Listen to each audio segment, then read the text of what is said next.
திராவிட முன்னேற்ற கழகம் என்பது கருணாநிதி அவர்களின் குடும்ப கொத்தடிமை முறைக்கு தள்ளப்பட்டிருக்கிறதா? மன்றத்துல நம்ம முதலமைச்சரா வரணுங்கிறத அவரு நினைச்சுட்டு அந்த ஐடியா பண்றாரு. சொன்னனும் உண்மையிலே மன வேதனையில தான் இருக்காங்க. நம்ம கட்சியை காப்பாற்ற முடியும் அப்படிங்கிற உங்களோட கருத்தை வரவேற்கிறேன் சார்.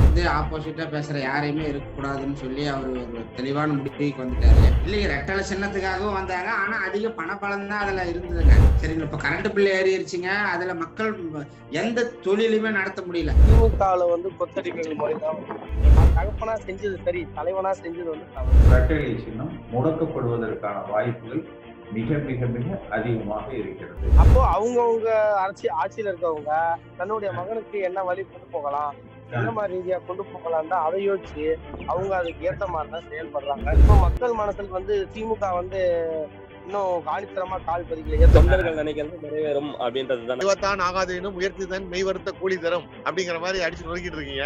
உறுப்பினர் தொண்டர்களாலதான் தலைமை தேர்ந்தெடுக்கப்பட்டு ஏன் புரட்சி தலைவர் எம்ஜிஆர் அந்த விதிகளை கொண்டு வந்தார், எதற்காக ஜெயலலிதா அம்மா அந்த விதிகளை கடைபிடித்தார் அப்படிங்கிறத ஏன் இவங்க அதை இன்னைக்கு செய்யறது இல்ல?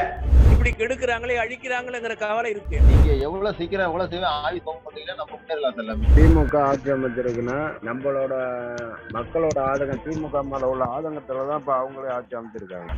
ஒயின்ஸா போய் அப்படி இப்படி நிறைய விஷயம் பண்ணாங்க, எதுவுமே நடைமுறைப்படுத்த முடியல. கட்சியை ஒருங்கிணைப்பு இல்லாம இருக்கு சார். நம்மளுடைய தலைவர்கள் எல்லாம் ஒரு ஒற்றுமை இல்லாம இருக்கிறாங்க. அதிமுகவை ஒருங்கிணைக்கணும் சார், அதுக்கு உங்களால முடியும்.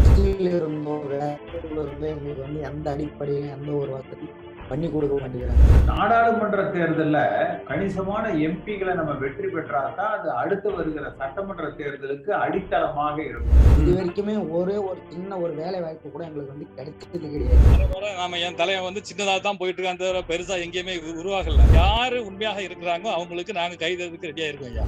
நம்ம அந்த எம்ஜிஆர் உடைய சித்தாந்தத்தை நோக்கி நம்ம வெற்றி நட போடுவோம். சரியான பாதையில் தான் போயின்னு சார். அதை பத்தி நம்ம கவலைப்படையே தேவை. நான் போது நமது, நாளை நமது. அதிமுகவுடைய கோட்டை ஈரோடு. இது ஜா காலம் போல இப்போ இல்ல சூழ்நிலை. இவங்களை சேர்த்து கொண்டு ஒன்றுபடுறதுக்கு வாய்ப்பு இல்ல. 5-6 துண்டா பிரிஞ்சிருக்கு. இது ரொம்ப வருத்தத்துக்குரிய விஷயம். அதிமுக இருக்கிறதா வேண்டாமான்னு ஒரே குழப்பமா இருக்கு. ஒன்னும் செயல்பாடு ஒன்னும் சரியா இல்ல. டிஎம்கேல உள்ளுக்குள்ள ஏதோ நடந்துகிட்டு இருக்கு. அதிமுகவை வலிமையான கட்சியாக எந்த பாகுபாடு இல்லாம எல்லோரையும் அரவணைத்து நம்ம இந்த இயக்கத்தை வழிநடத்துகிற முயற்சிகளை செய்வோம்.